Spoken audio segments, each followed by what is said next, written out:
The alarm shrieked through the Coalition watch station like a chorus of angry metal. Commander Yun leaped from his seat, sending hot coffee splashing across his clothes. That sound meant one thing only. Something had crossed into the Kepler battle zone that didn't belong there. "Give me a report!" Yun yelled above the blaring noise. Lieutenant Han's hands raced across his controls. Color drained from his face as he studied the incoming data. "Sir, we've got one ship entering Sector 77. It's flying fast, faster than anything in our records." Yun rushed over to Han's station. The big screen displayed the Kepler sector in all its terrible beauty. For 2 years, 3 alien races had been ripping each other to pieces over quantum crystals buried in the asteroid belts. The bug-like Hive Collective with their biological ships, the crystal beings of the Nexus Empire with their shining armadas, the gas creatures of the Void Confederation with their plasma crafts. Thousands of vessels had perished in this place. Nobody flew into the Kepler battle zone unless they wanted to die. "Show me that ship," Yun commanded. The display zoomed closer. A lone craft sliced through space like a silver dart. It looked smooth and unfamiliar, nothing like any design in the Coalition records. Energy numbers flooded across the screen in readings that didn't make sense. "Those power numbers can't be accurate," Han said, shaking his head. "Run the sensors again." "I've run them 3 times already, sir. The numbers are right. That ship is pumping out more power than a Nexus battlecruiser." Yun felt ice forming in his gut. "What type of ship is it? Who owns it?" Han's fingers danced over his keyboard. "Unknown design, sir." But hold on, he stopped, his eyes going wide. "Sir, it's sending out a message." "Play it." The speakers crackled alive. A calm, steady voice filled the station. "This is Captain Lee Day of the human ship Indomitable. We're answering distress calls from this sector. I repeat, this is the human ship Indomitable entering the Kepler battle zone to help civilians in danger." Silence dropped over the watch station like a thick blanket. Yun stared at the screen, his jaw hanging open. "Did he say human?" "Yes, sir. Human." Yun had heard whispers about humans. They were a newly discovered species found only recently on the far rim of the galaxy. Reports said they were backward, barely able to travel space. Their technology was supposed to be centuries behind everyone else. They had only achieved faster-than-light travel 300 years ago, which made them infants compared to races that had sailed the stars for thousands of years. "Pull up everything we have on humans," Yun ordered. Han's report was thin. Humans lived on a small blue world called Earth. They were carbon-based like many species, but they had only just joined the galactic community. Their ships were basic. Their weapons were simple. They had no real combat experience. Most of the galaxy saw them as interesting but harmless. "Sir," Han said, pointing at his screen, "the 3 fleets are moving toward the human ship." The main display lit up like a celebration of death. From 3 different directions, massive fleets started moving toward the single human craft. The Hive Collective's bioships glowed with angry red light as they changed direction.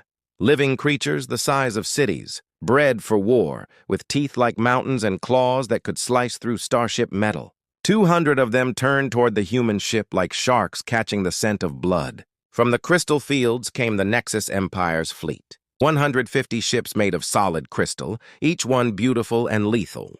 They caught the light of nearby stars, creating rainbow patterns that could blind enemy pilots. Their weapons changed matter into energy and energy into nothing at all. The Void Confederation ships were harder to spot. 180 vessels made of trapped plasma and gas, shifting and flowing like angry storm clouds. They could pass through solid walls and appear inside enemy ships. They were nightmare creatures that fought with fire and lightning. All 3 fleets moved toward the single human ship with the speed of hunting wolves. "They're going to destroy it," Han whispered. Yun watched the tactical screen with rising fear. The human ship faced nearly 600 to 1 odds. Even if their technology was better than reports suggested, no single ship could face 3 whole fleets and live. It would be a slaughter. "Sir, should we warn them?" Han asked. "Warn them about what?" "That they're about to die. I think they can see the fleets on their own screens, but the human ship didn't slow down. It didn't turn away. It kept moving straight toward the center of the war zone, right into the path of the approaching fleets. The ship's message continued broadcasting on all channels. "This is Captain Lee Day of the human ship Indomitable. We're answering distress calls from this sector." "What distress calls?" Yun asked. "Han, scan the area. Are there any civilian ships in the war zone? Han's fingers worked quickly. After a few moments, he nodded grimly. Yes, sir. There's a coalition transport called Harmony's Dream. It's stuck in the asteroid field at Grid 77 Alpha. The ship sent a distress signal 4 hours ago. Life support is dying. There are 43 people aboard, including kids. Yun felt sick. The transport was a refugee ship carrying families running from a destroyed colony world. They had been trying to reach safety when their ship broke down in the worst possible place, the middle of an active war zone. The 3 fleets ignored the distress call? Yun asked. They've been ignoring it, sir. Too busy fighting each other to care about civilians. But somehow the humans had heard it. Somehow they had chosen to risk everything to save 43 strangers. Yun looked at the display again. The human ship was tiny compared to the massive fleets moving to stop it. It looked like a mouse surrounded by tigers. Sir, Han said urgently, the fleets are close enough to talk to the human ship. They're sending messages. Play them. The speakers erupted with alien voices. The Hive Queen's bioship sent a message that sounded like screaming insects. Unknown craft, you have entered our hunting territory. Leave now or be eaten. The Nexus Emperor's crystal flagship sent a message that rang like singing glass. Primitive craft, you disturb the balance of our war. Withdraw or be shattered into dust. The Void Admiral's plasma ship sent a message that hissed like escaping steam. Small craft, you have no business in our territory. Leave now or be scattered into your basic elements. The human response came quickly in that same calm voice. Negative. There are civilians in danger in this sector. We won't abandon them. If you want to fight, you'll have to go through us first. Yun nearly fell out of his chair. Did he just threaten 3 whole fleets? I think he did, sir. The alien responses came right away. All 3 fleets sent the same message at the same time. So be it. Yun watched in horror as 600 warships sped toward the lone human craft.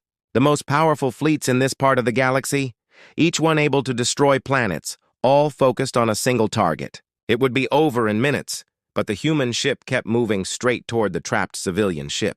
Straight through the approaching fleets of death. May the stars have mercy on them, Yun whispered.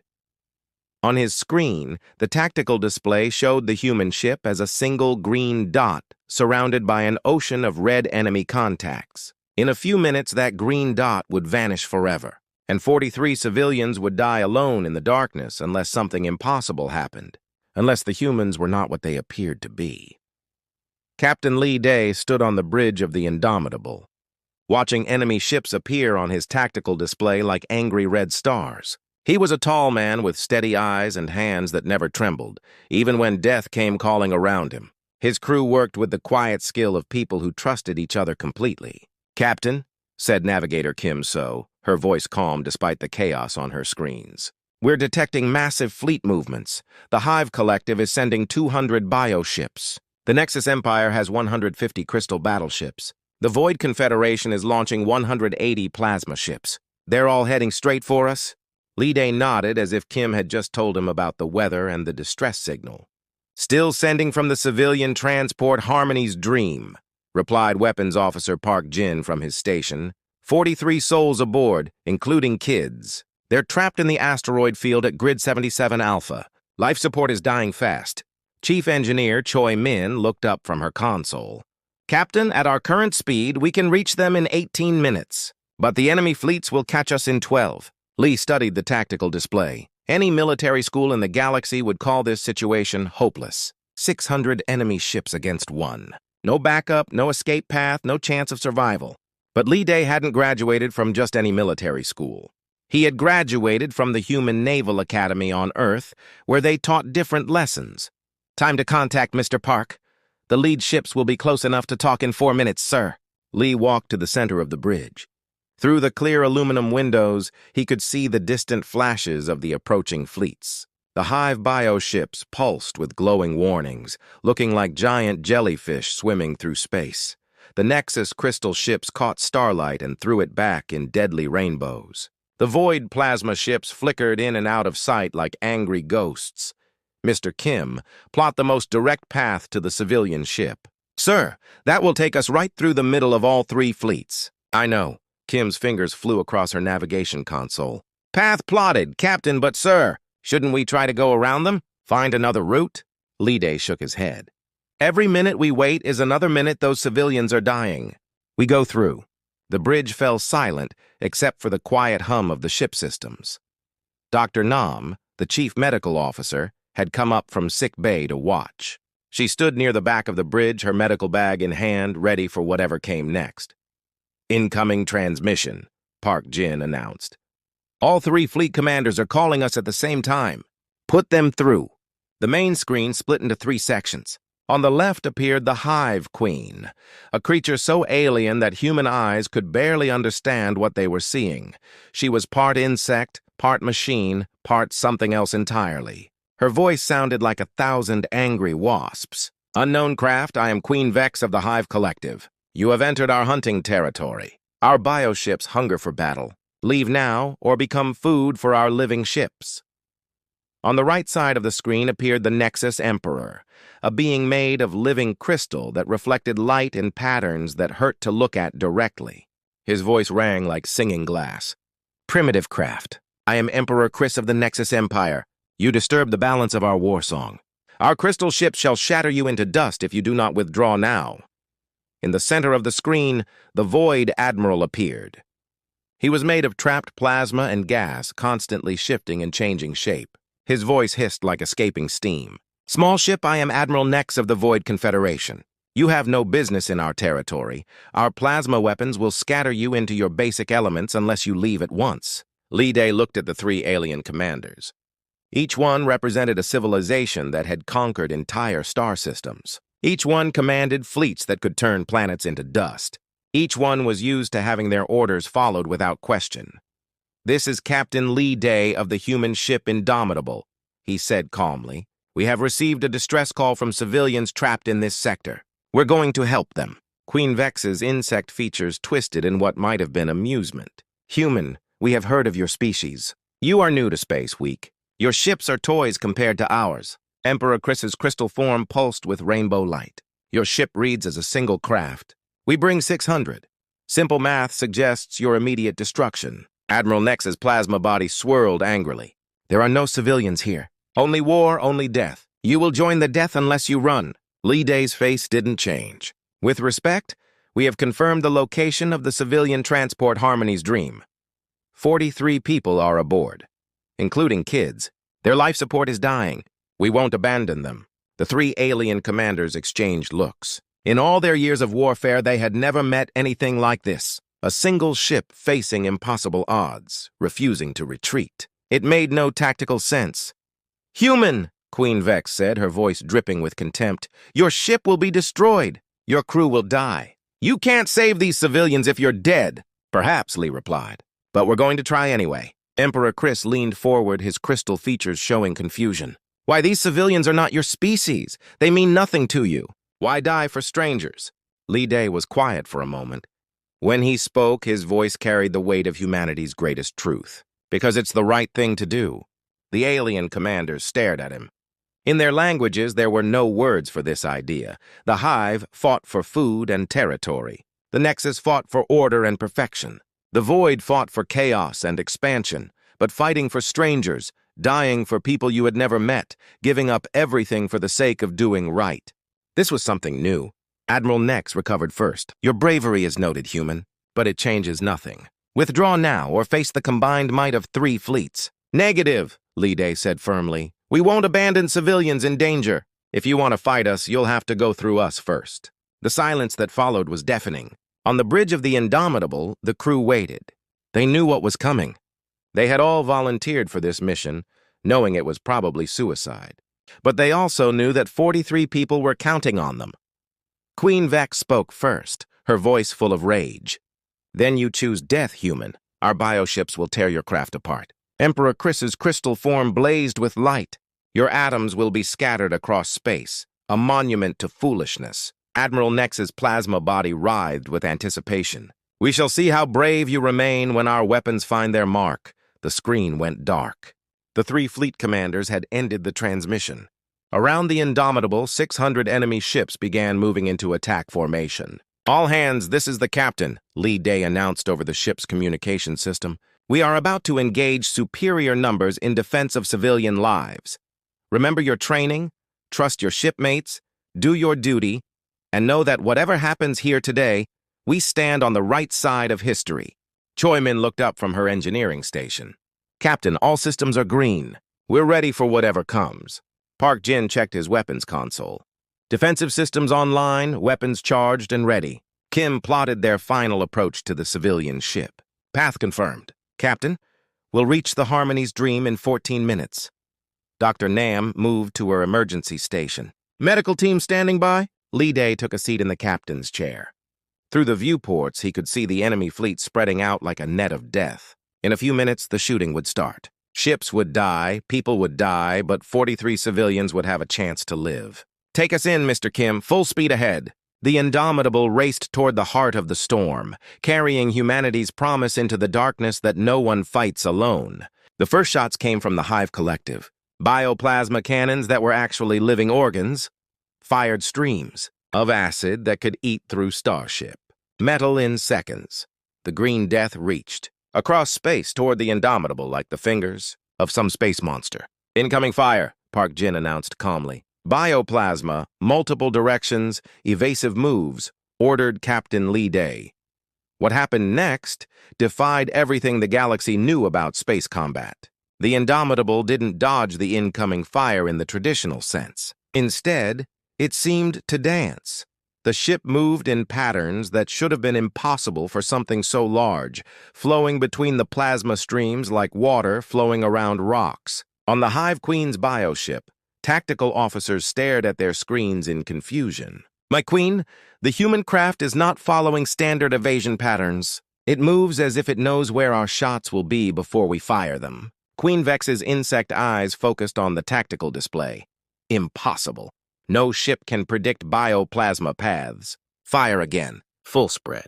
100 bioships opened fire at the same time.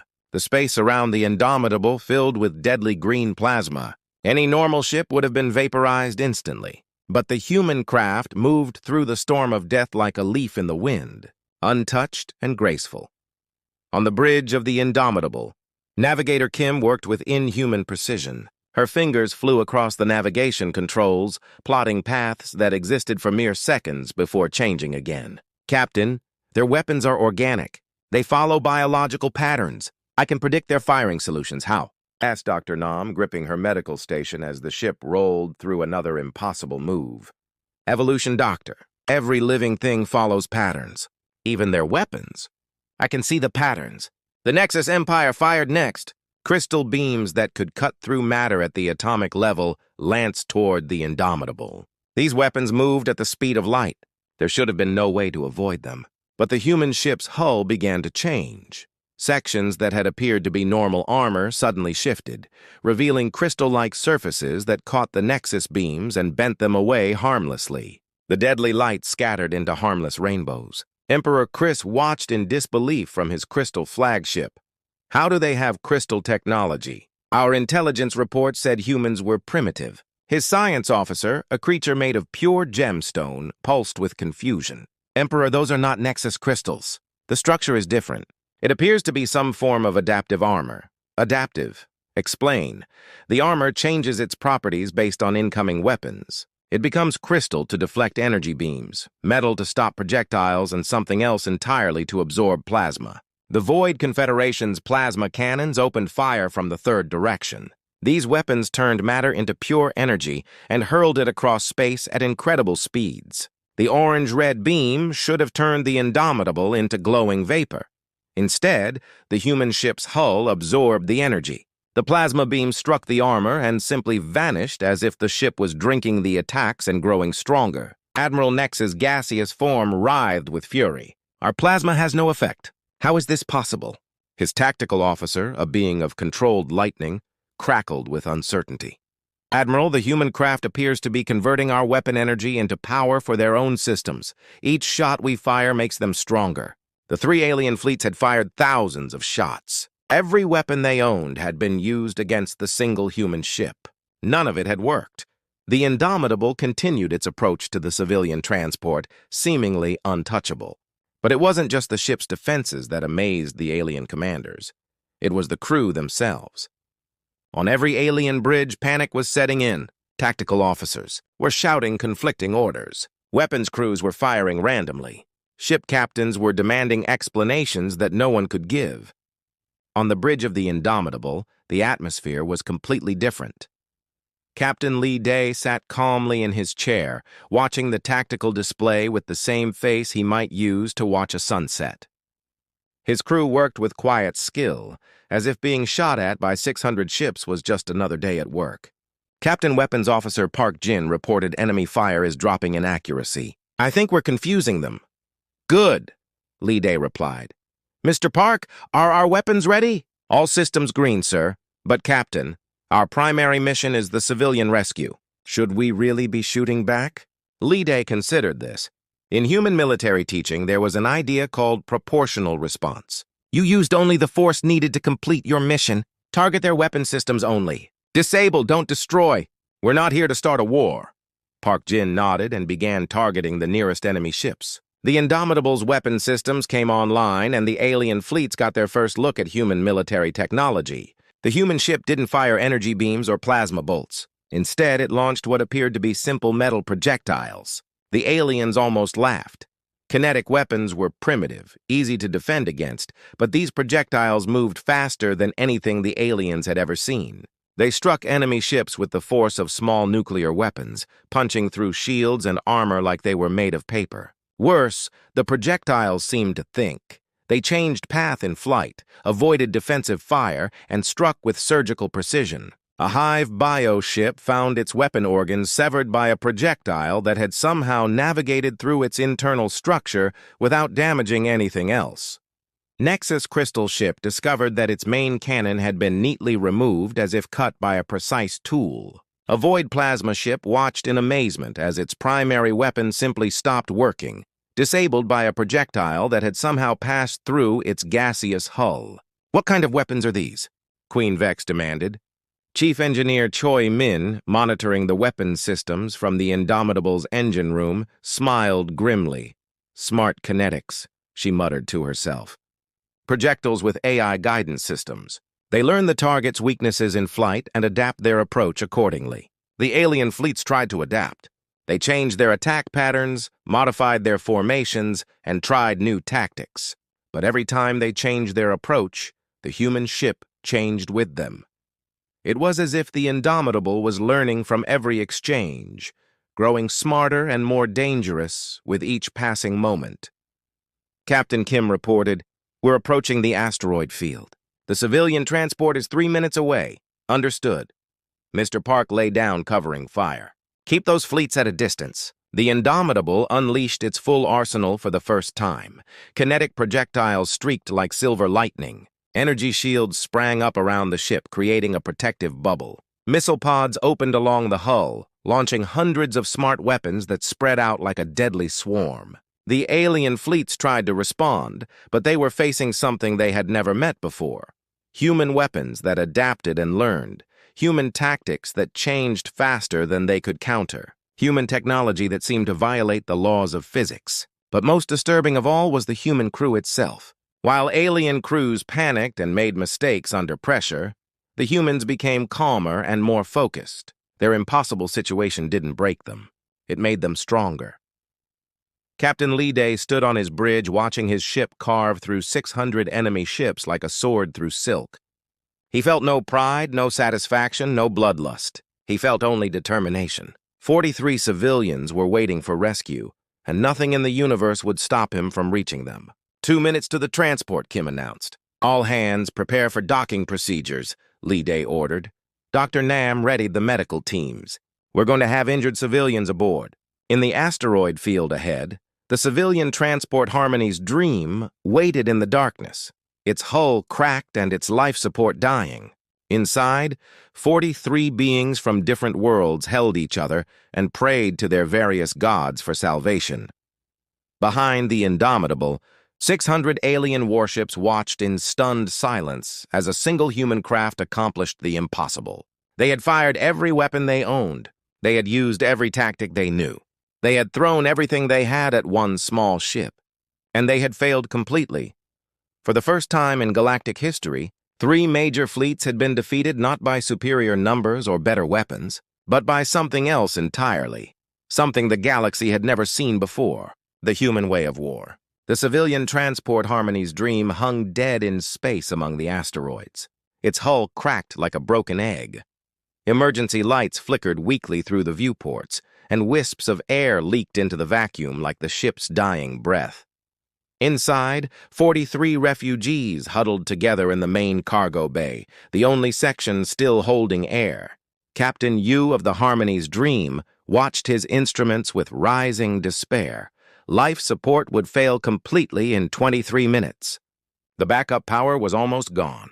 The distress beacon had been broadcasting for hours, but no one had answered. No one cared about a broken transport full of refugees in the middle of a war zone. "Captain," said his engineer, "a young woman named Sue. Something's happening outside." There are energy bursts, weapons fire. Yu looked through the cracked viewport and saw distant flashes of light.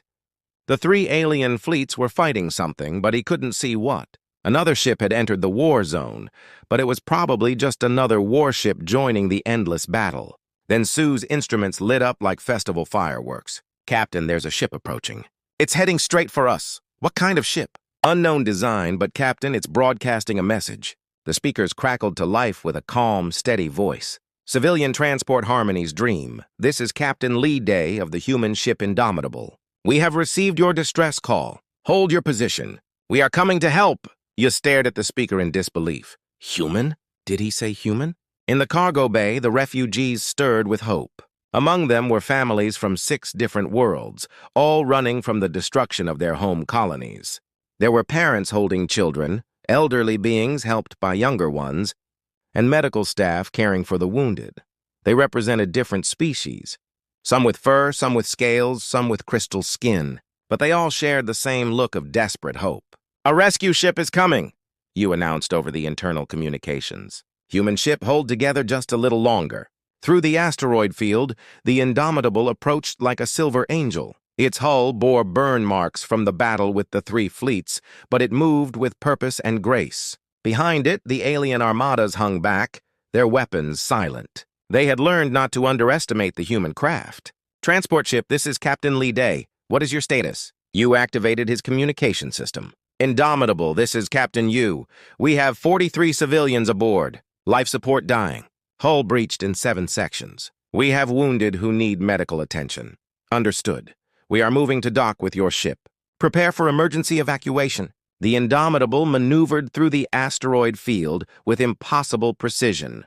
Navigator Kim so threaded the ship between floating rocks the size of mountains, never touching, never slowing. The human craft matched the transport's rotation and extended a docking tube. On the bridge of the Indomitable, Dr. Nam monitored the medical scanners. "Captain, I'm reading multiple injuries aboard the transport. Radiation exposure, pressure damage, and what looks like exhaustion. We need to move fast." "Understood, Doctor." Mr. Park maintained defensive position. "Those fleets are still out there." The docking was completed in 3 minutes. The airlocks opened, and the first human crew members stepped aboard the Harmony's Dream. They moved with quick skill, carrying medical supplies and emergency equipment. Dr. Nam entered the cargo bay and saw the refugees for the first time. Families huddled together in the dim light, many showing signs of injury and stress. She had treated hundreds of species during her career, but seeing these civilians, these innocents caught in someone else's war, made her heart ache. "I'm Dr. Nam from the Indomitable," she announced. "We're here to help. Medical cases first, then families with children." The evacuation began right away. Human crew members worked alongside the transport staff to move the refugees safely. They showed no favoritism based on species or appearance. Every being was treated with the same care and respect. A small child from the crystal world of Nexus Minor had been separated from her parents during the transport's emergency. She sat alone in a corner, her crystal features dim with fear. Chief Engineer Choi Min found her there and knelt down to the child's level. "Hey there," Choi said gently. "What's your name?" The child's response came in harmonics that most species couldn't understand, but Choi had studied Nexus languages. "My name is Little Song." The child had said, "Well, Little Song, we're going to find your parents and get you somewhere safe. Can you walk?" The child nodded and took Choi's hand. Together, they made their way to the Indomitable, where other crew members were already working to reunite families. The evacuation took time. The wounded had to be moved carefully. Families had to be kept together. Equipment had to be saved when possible. During the entire process, the Indomitable remained docked with the transport, making itself completely vulnerable to attack. This didn't go unnoticed by the three alien fleets. On the Hive Queen's bioship, tactical officers reported the situation with confusion. "My queen, the human craft has docked with the transport. They are completely exposed. We could destroy them both with a single biotorpedo." Queen Vex studied the tactical display. The human ship that had just defeated her entire fleet was now defenseless, focused entirely on saving civilians. It made no military sense. Why do they not leave the civilians and escape? Their mission is complete. They have proven their superiority. On the Nexus flagship, Emperor Chris watched the rescue operation with growing amazement. His science officers had intercepted human communications, and what they heard challenged everything they thought they knew about warfare. "Emperor, the humans are giving their own supplies to the refugees. Their medical officers treating alien injuries as if they were her own people. Their crew is sacrificing their own safety to save strangers." Emperor Chris's crystal form pulsed with confusion. This behavior serves no tactical purpose. It gains them nothing. Admiral Nex, commanding the Void Confederation fleet, was equally puzzled. His tactical analysis showed that the humans could have completed their mission and escaped long ago. Instead, they were risking everything to ensure that every civilian was safe. "Admiral," his operations officer reported, "the humans are even evacuating the transport crew. They're leaving no one behind." The evacuation continued for 47 minutes. When it was complete, 43 refugees and 5 transport crew members had been safely moved to the Indomitable. The humans had given up their own quarters, their own supplies, even their own escape pods to accommodate the civilians. Captain Yu was the last to leave his ship. As he stepped aboard the Indomitable, he found Captain Lee Day waiting for him. "Your ship?" Lee asked. "She's done," I replied sadly. "Life support is dying. Hull integrity is too damaged to repair. She'll break apart within the hour." Lee nodded. "You and your crew fought well. You kept 43 people alive until help arrived. That's what matters." As the docking tube pulled back and the Indomitable prepared to leave, the 3 alien fleets watched in silence. They could have attacked the human ship during the evacuation. They could have destroyed it while it was vulnerable, but something had stopped them. Perhaps it was professional respect for an enemy who had outfought them so completely. Perhaps it was confusion about human motivations. Or perhaps somewhere deep in their alien minds, they recognized something they had forgotten in their long years of war. The idea that some things were more important than victory. The Indomitable began moving away from the doomed transport, carrying its cargo of rescued civilians towards safety. Behind it, the Harmony's dream finally gave in to its damage, breaking apart among the asteroids like a flower scattering its petals. But everyone who had been aboard was safe. Every life had been saved. On the human ship's bridge, Captain Lee Day watched the refugee families being settled into temporary quarters. The ship was crowded now, pushing its life support systems to the limit. Food and water would be rationed. Privacy would be non-existent. Comfort would be minimal. And every human crew member acted as if this was exactly where they wanted to be. Captain Navigator Kim reported the alien fleets are keeping their distance. "They're not chasing us." "Good. Set path for the nearest coalition station. Best possible speed." "Yes, sir." As the Indomitable left the Kepler war zone, carrying its precious cargo towards safety. 43 civilians from 6 different worlds tried to understand what had just happened. They had been saved by strangers, rescued by beings they had never met, who owed them nothing, who had risked everything for them. In the human way of thinking, this was simply the right thing to do. In the rest of the galaxy, it was a revolution. The final battle wasn't supposed to happen. According to every military manual in the galaxy, the human ship should have escaped with the civilians. Their mission was complete. They had proven their point.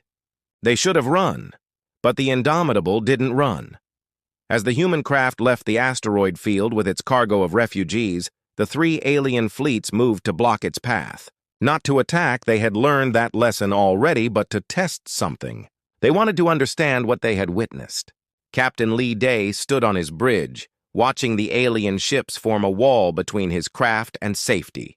The Indomitable now carried 48 people beyond its normal capacity. Life support was stretched thin. Food and water were rationed. Every system was pushed to its limits. Captain reported Navigator Kim. So, the three fleets are moving into blocking formation. They're not targeting us, but they're preventing our escape. Weapons Officer Park Jin checked his instruments. Sir, we're operating at 60% efficiency due to the extra passengers. Our ability to move is reduced and our power systems are strained. Chief Engineer Choi Min's voice came through the communication system from the engine room. Captain, I can give you emergency power for maybe 30 minutes of combat. After that, we'll be running on backup systems. Dr. Nam, working in the overcrowded medical bay, looked up from treating a wounded refugee. Captain, we have injured civilians aboard. This ship wasn't designed for this many people. We need to reach a medical facility soon. Lee Day absorbed all this information calmly. By every measure of military logic, his ship was in no condition to fight. He was outnumbered, outgunned, and carrying civilians who would die if the ship was damaged. The smart thing to do would be to surrender or negotiate. But humans, the galaxy was about to learn, didn't always do the smart thing. Open a channel to all three fleet commanders, Lee ordered. The main screen split into 3 sections, showing Queen Vex of the Hive Collective, Emperor Chris of the Nexus Empire, and Admiral Nex of the Void Confederation. All 3 alien leaders looked different now, less certain, less commanding. The easy confidence they had shown before was gone. Human Captain Queen Vex spoke first, her insect features twitching with confusion. Your rescue mission is complete. You have proven your craft's capabilities. Why do you not seek escape? Emperor Chris's crystal form pulsed with genuine curiosity. Our analysis suggests your ship is now vulnerable. You carry civilians. Your systems are strained. Logic dictates immediate withdrawal. Admiral Nex's gaseous body swirled thoughtfully. We offer safe passage. You have earned it. Take your rescued civilians and leave this place. Lee Day looked at the 3 commanders, beings who represented civilizations that had conquered star systems and fought wars for centuries. That's very generous, he said quietly. But I have to ask, what happens to the next civilian ship that breaks down in this war zone? What happens to the next group of refugees who get caught in your crossfire? The aliens stared at him. The question made no sense to them. Wars had always produced civilian casualties. Refugees were simply an unfortunate side effect of conquest. This was how the galaxy worked. There will always be casualties in war, Queen Vex said, as if explaining something obvious to a child. Civilian losses are statistically inevitable, Emperor Chris added with crystal logic. War consumes the weak. This is natural law, Admiral Nex concluded with gaseous finality. Lee Day was quiet for a long moment. When he spoke, his words carried the weight of humanity's deepest conviction. No, that's not acceptable. Not anymore. Behind him on the bridge, his crew exchanged glances. They knew what was coming. They had served with Lee Day long enough to recognize that tone of voice. The captain had made a decision that would change everything. This war has been going on for 2 years, Lee continued. You've been so busy fighting each other that you've forgotten why wars are supposed to be fought. You've forgotten that the strong are supposed to protect the weak, not prey on them. The alien commanders reacted with shock. Queen Vex's bioship pulsed with indignation. You dare lecture us? Your species has barely left its homeworld. Emperor Chris's crystal flagship blazed with angry light. We have fought wars for millennia. What can humans possibly teach us about conflict? Admiral Nex's plasma ship writhed with fury. Your arrogance knows no bounds, human. Lee Day's face didn't change. You're right, humans are new to space. We've only been out here for 300 years. But in that time, we've learned something that you seem to have forgotten. And what is that? All 3 commanders asked at the same time. That the purpose of strength is to protect those who can't protect themselves. That the point of technology is to save lives, not take them. That the reason we fight is not for conquest or territory or resources, but to make sure that children can sleep safely at night. The bridge of the Indomitable fell silent in the overcrowded refugee quarters. Families from 6 different worlds listened to the human captain's words. They didn't fully understand the military situation, but they understood the message. Someone was willing to fight for them. On the Coalition watch station, Commander Yun and Lieutenant Han watched their instruments in amazement. The human ship was broadcasting Lee Day's words on all channels. Every ship in the sector could hear them. More importantly, every coalition ship within 50 light-years was receiving the transmission. "Sir," Han reported with excitement, "we're getting responses from coalition forces throughout the region. Ships are changing course toward the Kepler sector." The three alien fleet commanders suddenly realized that the situation had changed. This was no longer a private battle between their forces and a single human ship. The galaxy was watching, other species were listening. The conversation was being broadcast everywhere, and the humans were making them look like monsters. "You speak of protection," Queen Vex said, her voice less certain now. "But you are only one ship. What can you accomplish alone?" Li Day smiled for the first time since the crisis began. "Who said we were alone?" The tactical displays of all three fleets lit up with new contacts. Coalition ships were emerging from hyperspace at the edge of the sector, not to fight, but to watch, to witness, to see what would happen when humanity's philosophy met the galaxy's oldest prejudices. "This is Admiral Singh of the Coalition Third Fleet," came a new voice over the communication channels. "All ships in the Kepler sector be advised that coalition forces are now present as neutral observers. Any attack on the human rescue ship will be considered an act of aggression against the coalition." More ships appeared, independent traders who had heard the broadcast. Merchant ships carrying mixed crews, explorer ships from a dozen different species, even some military units from neutral systems. They came not to fight, but to see what the humans would do next. The three alien fleets suddenly found themselves surrounded not by enemies but by witnesses.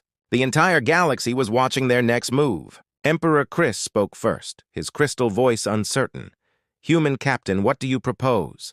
Li Day looked at the tactical display, showing hundreds of ships now present in the sector. Representatives from across the galaxy, all drawn by the simple idea that civilians should be protected, that the strong should help the weak, that some things were more important than winning. "I propose," Li said quietly, "that this war ends here now. That the three of you remember what you were fighting for in the first place, before you got so caught up in fighting each other that you forgot why you started." Admiral Nex's plasma form rippled with something that might have been shame. "The quantum crystals will still be here tomorrow," Li finished.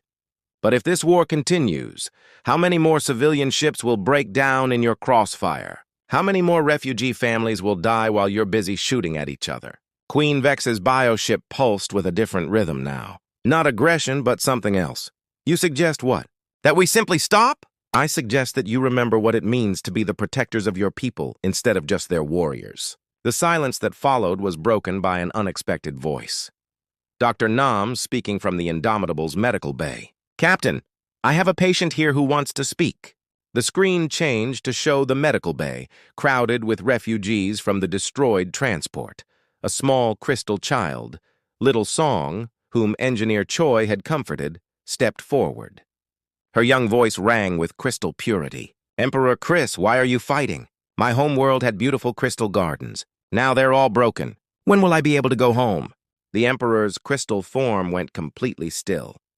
Here was one of his own people, a child, asking why her world had been destroyed in his war for crystal resources. Resources that meant nothing compared to the life of a single child. Similar voices began to speak from other refugee ships that had joined the growing fleet. Families from Hive worlds asking Queen Vex why their homes had been consumed. Gas children asking Admiral Nex why their cloud cities had been scattered. The three alien commanders realized that their war had produced something they had never intended. An entire generation of their own people who had been turned into refugees by their own leaders' ambitions. "Perhaps," Queen Vex said slowly, "it is time to discuss terms." "Perhaps," Emperor Chris agreed, his crystal voice subdued. "We have forgotten our purpose." "Perhaps," Admiral Nex concluded, his plasma form shifting into a more peaceful configuration. "The human captain speaks wisdom." Captain Li Day nodded. "Then let's talk. But first, let's get these civilians to safety. All of them from all three of your fleets. Every refugee, every displaced family, every child who just wants to go home." And so, the Kepler War ended not with a great battle, but with a rescue operation. The three most powerful fleets in the sector worked together for the first time in 2 years, not to destroy, but to save. They evacuated refugee camps. They provided medical aid to the wounded. They began the long process of rebuilding what they had torn down.